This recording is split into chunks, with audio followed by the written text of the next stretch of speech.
Hey listeners, I'm Hallie. And I'm Brittany. And thank you for tuning back into The Abyss. Don't forget to subscribe, to give us a like, go ahead and rate us. We'd love to hear from you guys. You can like us on Facebook. You can also join our Abyss group page where we can talk about different cases, give us your opinions. We can also discuss new upcoming things on a case, maybe if it was still ongoing. So don't forget to go and join in on all of those things. We love to hear from you. We love your support. Also, when you're listening to our episodes, don't forget to go onto our website, theabysspod.com, and you can see pictures and documents. You can see our links for where we got our information from. So if you're interested in those kind of things, you want to do some more research on your own and tell us if you found out anything cool, go on our website and check it out. Today we're going to be talking about two separate cases involving women that had tragic encounters that led to their demise. Were they random attacks, or was it someone they may have known? All right, well, let's jump into The Abyss.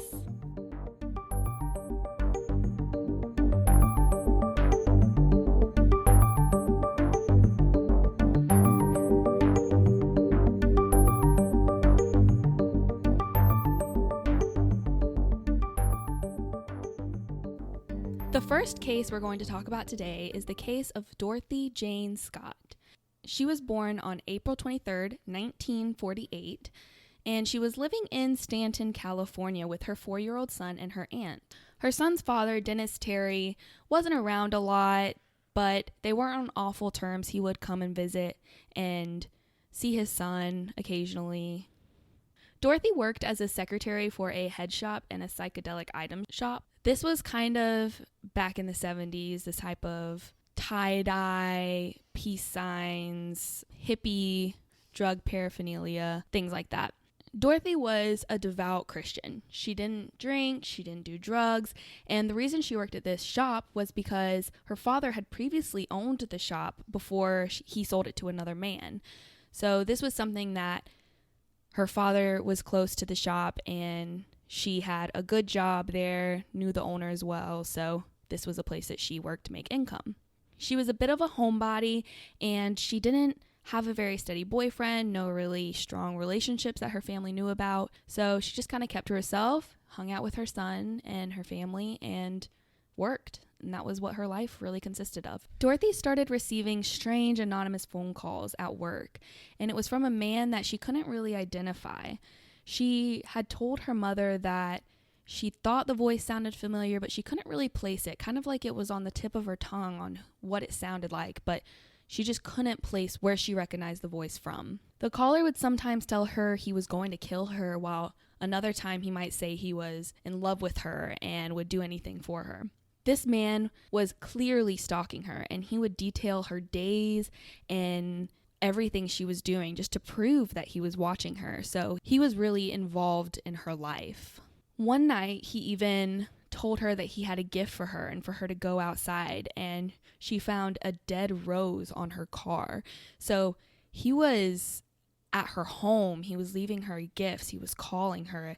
It really made her uncomfortable, and she couldn't really place who it was, which was probably even more agonizing to know that this voice sounds really familiar, but who is it? And really, it could be anyone, anywhere. So you have to be suspicious of everyone that you know, everyone you don't know. Exactly. And this bothered her so much that she started taking self-defense classes, and she purchased a gun. She started taking karate. She was doing things to prep herself for a possible encounter with this man. And eventually the caller said that he would find her alone and he was going to cut her into bits. So you can imagine the fear that was coming from her, not to mention that she had to worry about the protection of her 4-year-old son as well. And that was probably a lot of pressure for her and a lot on her plate. Yeah, it's one thing to just think about your own safety, but when you have to worry about the safety of your child too, it's that much more terrorizing. On May 28th, 1980, it was a normal day for Dorothy. She had a meeting at her job at 9 p.m., so she dropped her son off at her parents' house, as she usually did, and headed off to work. And while at this meeting, one of her coworkers, Conrad Bostrom, started looking unwell. He was kind of shaky, and there was a big red mark on his arm. So Scott was concerned, and another coworker was concerned as well, and they decided to take him to the emergency room. On the way there, Dorothy stopped by her parents' house to check in on her son, and she switched from a black scarf to a red scarf, which will be important later. When she found everything was fine with her son, she told them what was going on, and they headed off to the UCI Medical Center. Doctors found that Conrad was suffering from a black widow spider bite, and they gave him a prescription and sent him on his way. He was discharged at about 11 p.m. with that prescription, and while he went to fill it, because he was still kind of shaky, Dorothy decided to go get the car and pull it up so he wouldn't have to walk all that way. So Pam stayed with Conrad. They waited for the prescription, and Dorothy went to get the car. After picking up the prescription, Pam and Conrad headed outside to meet Dorothy, but the car wasn't out there yet, so they waited and waited.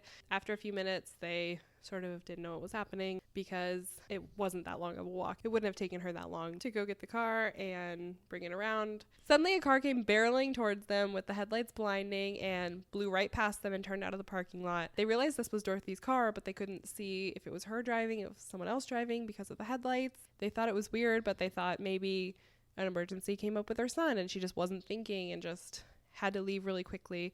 So they waited and waited in the parking lot. They waited for about 2 hours, realized either something is really wrong. There's some weird reason why she's not coming back for them. And they finally decided to call her parents to see what the problem might be, if her son was okay. Nothing had happened. Her parents didn't know what they were talking about. And so they got really concerned at this point because they were like, what other reason could there possibly be for her to do that? So they finally called the police and reported her missing. The following day, around 4:30 a.m., her car, a 73 Toyota station wagon, was found burning in a street alley about 10 miles from the hospital. 1 week after Scott's disappearance, her parents got a call from a man who asked, "Are you related to Dorothy Scott?" And when Vera, which is Dorothy's mother, confirmed, he said, quote, "I've got her," and hung up. This started being a continual thing. They got a call almost every week on Wednesday afternoon, following that one phone call for 4 years. Generally, this happened when Dorothy's mother was home and not her father, and the calls didn't last very long.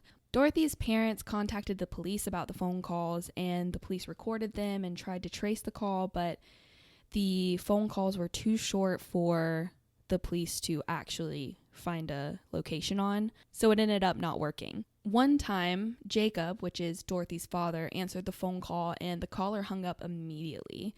And after this, the calls kind of ceased for a while. They weren't getting anything else, and it was probably a little reassuring to think that they had stopped. The parents offered a $2,500 reward for any evidence leading to the body or if she was alive, but nothing ever came from it. The police asked Dorothy's parents to keep quiet about the details of the case so that way it wouldn't be made public, and they complied for several weeks. Eventually, they started losing hope on the idea that their daughter was still alive, and her father decided to contact the media and have them run the story. On June 12th, 1980, there was a story on the case that came out in the Orange County Register. A man called and said that he had killed Dorothy Scott. He said, quote, "I killed her. I killed Dorothy Scott. She was my love. I caught her cheating with another man. She denied having someone else. I killed her," end quote. The caller ended up knowing some details about the case that weren't available to the public, like the spider bite that Conrad had at the hospital and the fact that Dorothy Scott changed her scarf that night before they went to the hospital. Things like that were stated and kind of threw a curveball for the police. The caller had claimed that Dorothy contacted him from the hospital, but Pam, which was the friend that went with Conrad and Dorothy to the hospital for Conrad's spider bite, had said that Dorothy was with her the entire time and did not make a phone call. But Dorothy may have used the bathroom or something like that, and maybe she was apart from Pam for a certain amount of time. This led the police to think that Dorothy was most likely deceased. Dorothy's parents were already suspecting that she was dead. Even Dorothy's son said, quote, "I hope whoever has my mommy will send her home so I can give her to Jesus." So the case kind of stayed like that for about 4 years, and nothing really came of it. And then on August 6, 1984, at about 7:15 in the morning, construction worker Jesse Loza found human bones about 30 feet from Santa Ana Canyon Road when he was clearing brush. Liza had joked with his coworkers earlier about like, oh, I hope we don't find a body, you know. Just like kind of people do.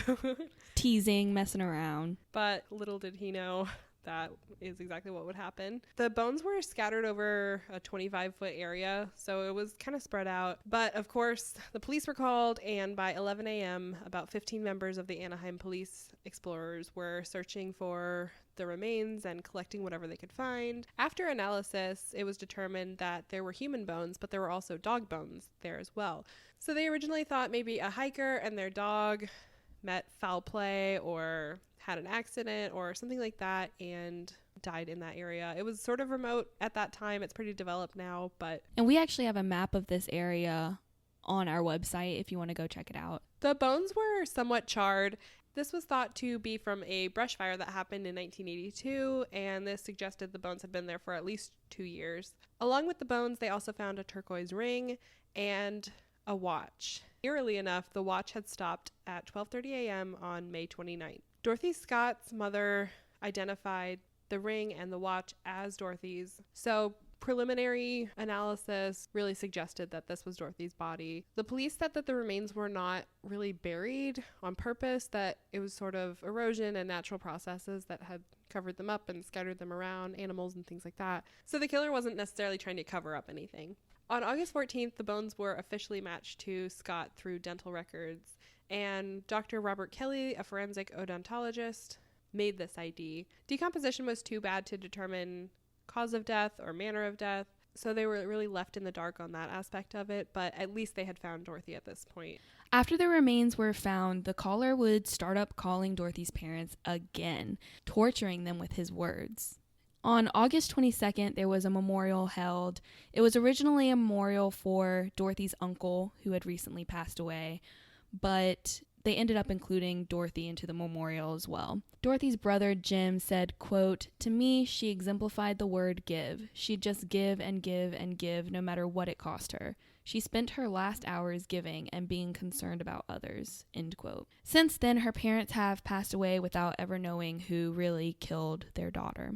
And that's kind of where Dorothy Jane Scott's case kind of ends. We do have some theories before going on to our second case we're talking about today.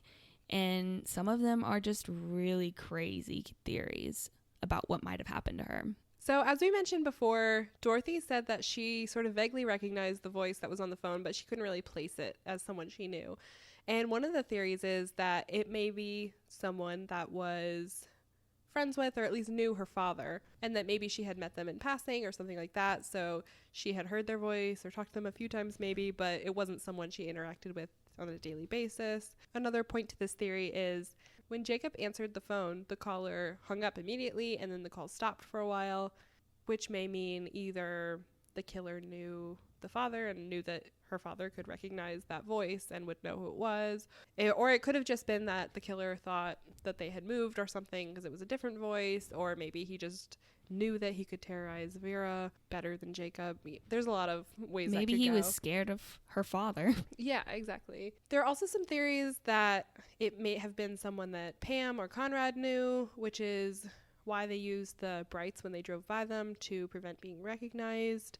This also could account for how they might know details like the spider bite and the scarf. It's really not known if the killer was waiting kind of in or near her car at the hospital, or if he was following her in his own car, if he had already been at the hospital, if he had been following her from her house, or just following her all day. It's hard to tell sort of when he picked up on that day. So it could have been someone that they knew. There are theories that Pam or Conrad themselves were involved, that maybe the hospital thing never happened and they just sort of made that up to cover it up. In some articles that I read, they had talked to hospital staff, and I assume that that would be sort of something that police would confirm. In that time, sort of in the drug world, also a spider bite can be slang for an infected IV drug site.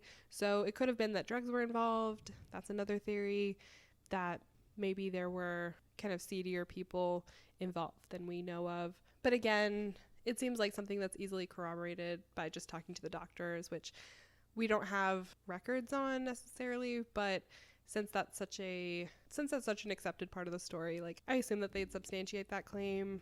But that's another theory that's been tossed around. In 1992, the owner of the head shop where Dorothy worked was arrested for cooking the books and laundering money and selling drugs. So that's sort of another connection to the drug thing. But that wasn't necessarily uncommon for that sort of line of work at that time. So we can't really say if that had to do with Dorothy's case or not, especially with sort of the backstory of her stalker and all that.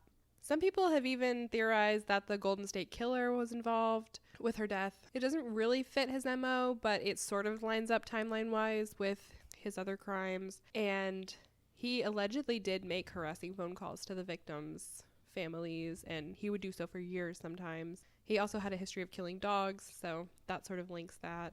But again, that's sort of a shaky link, in my opinion. Some people suspect that a man named Mike Butler might have been responsible. Dorothy's son, Sean, had talked to some of Dorothy's friends and heard about Mike Butler. He was described as an unhinged man who was involved in some cult-related activities, and this might explain the dog being found with her body. Mike's sister also worked with Dorothy, and he allegedly worked in a transmission shop near Dorothy. So their lives could have crossed paths multiple times, and it would have been easy for him to see what she was doing a lot of times during the day. Also, Mike Butler may have known Jacob, Dorothy's father, which would account for him stopping the phone calls whenever Jacob would pick up. However, Mike Butler passed away in 2014, so it's kind of a dead end in that aspect.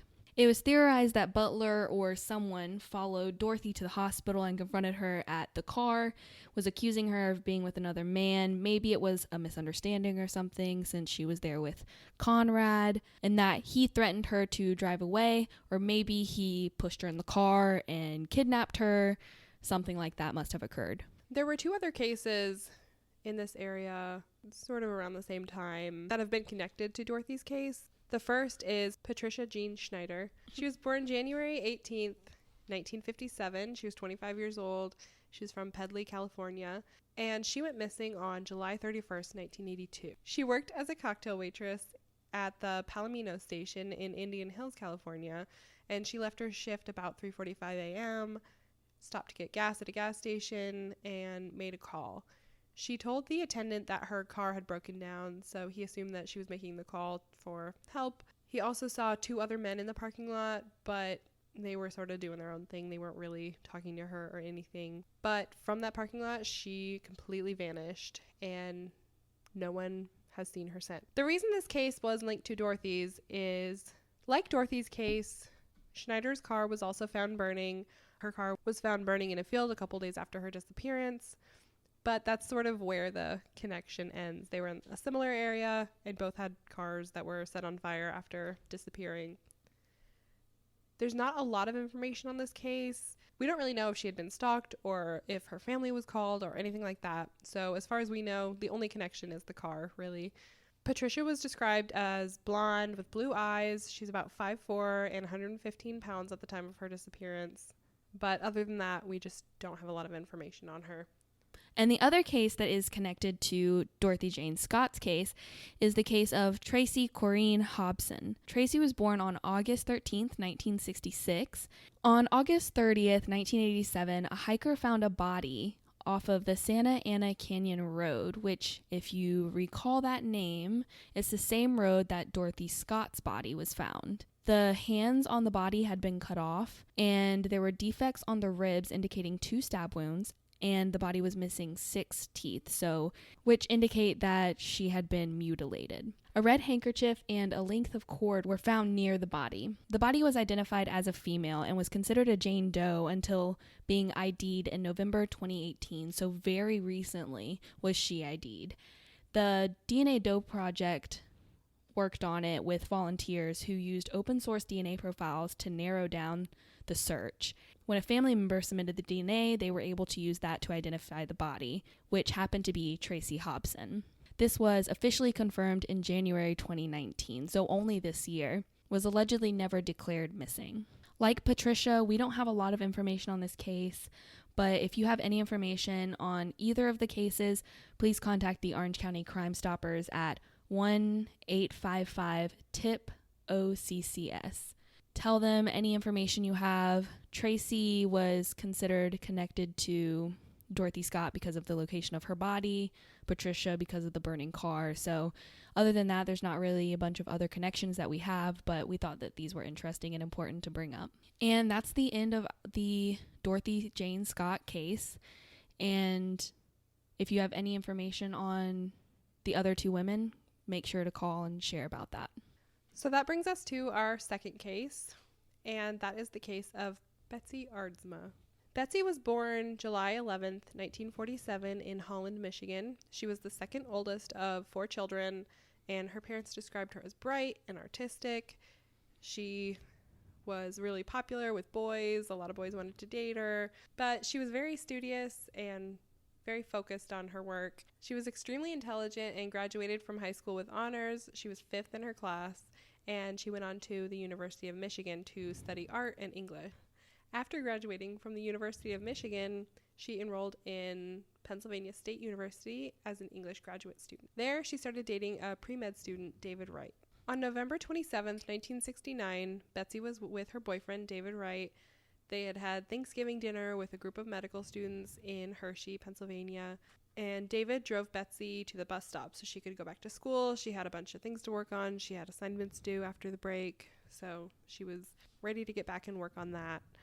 And that's the last time David would see Betsy. The following day, on November 28th, 1969, Betsy decided that she was going to go to the library to work on some schoolwork she had going on. She had an English assignment coming up that she needed to talk to her professors who were located in the library, and she wanted to get some research done. So she just decided to head on over there to have a productive day.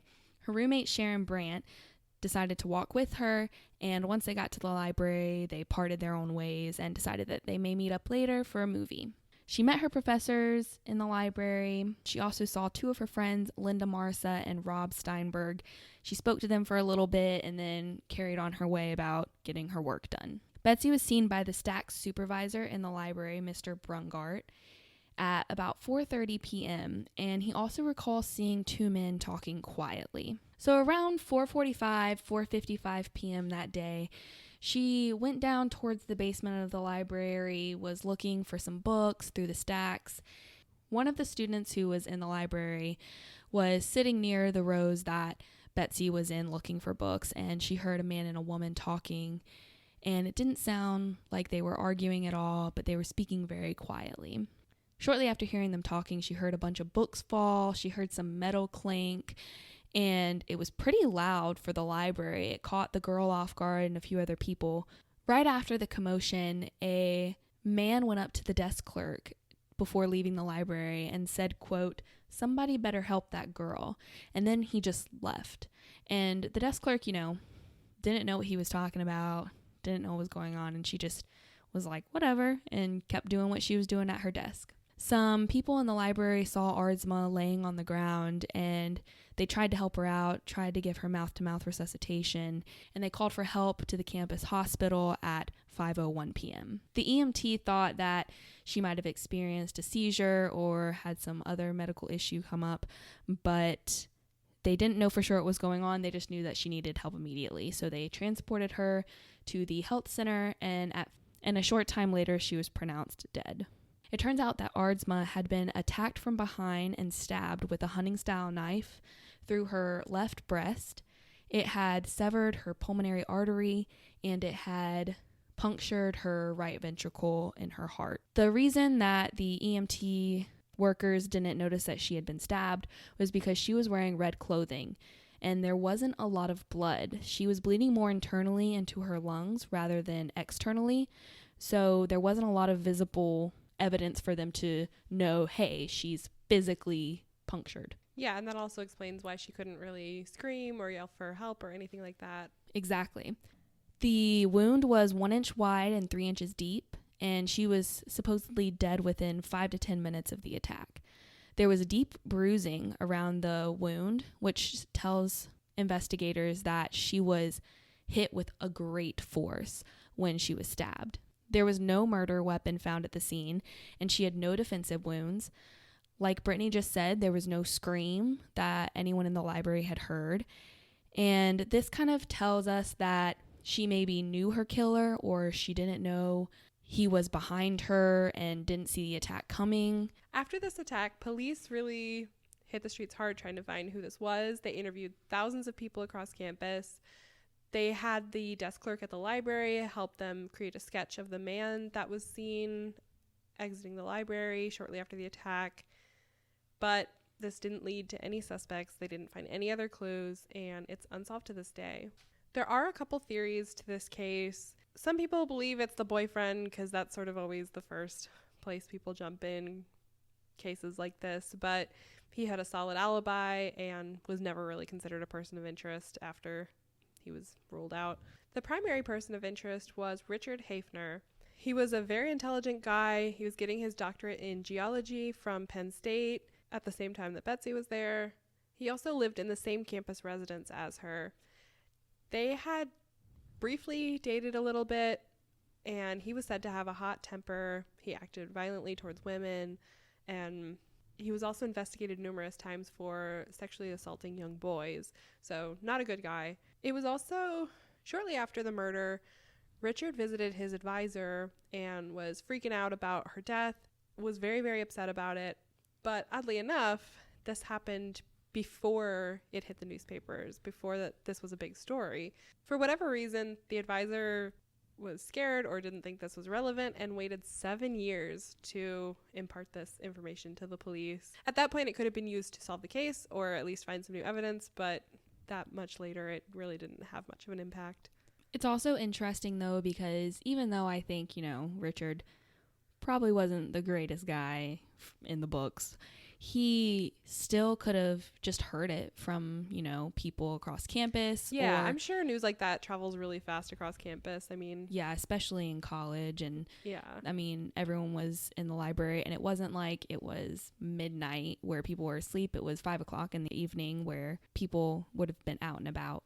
Yeah, so it's not crazy that he knew about it. It's just suspicious. Just a little suspicious. And the fact that he was so upset about it, even though they weren't currently together or anything. But still, I mean, if someone you knew, even sort of acquaintance-wise, was murdered in that kind of way, you'd probably freak out a little bit. Panic. Richard also resembled the sketch that police had a little bit, but there just ultimately wasn't enough evidence to link him. We know that he was a child molester, he was a bad guy, but that doesn't necessarily mean that he committed this crime. And he died of a heart attack in 2002. So that's sort of where that story ends. We don't have any other information.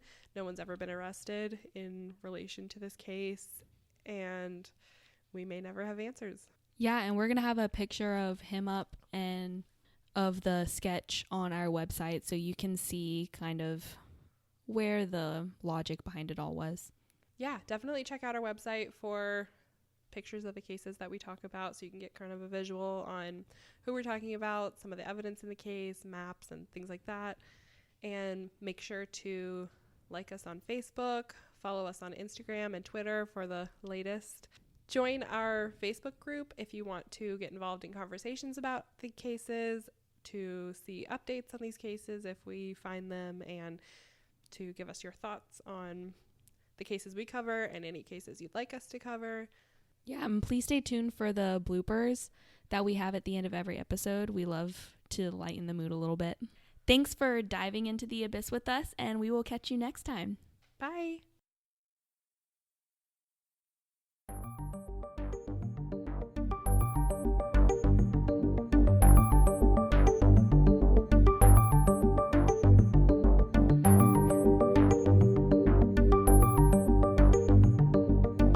I'll be sitting here and you'll be talking. I'll be like, I'm trying to keep my breath very calm, so it's not like, I'm sure your nose is fine. What? I said, I'm sure your nose is fine. Oh. I thought you said, I'll show you a nose that's fine. I was like,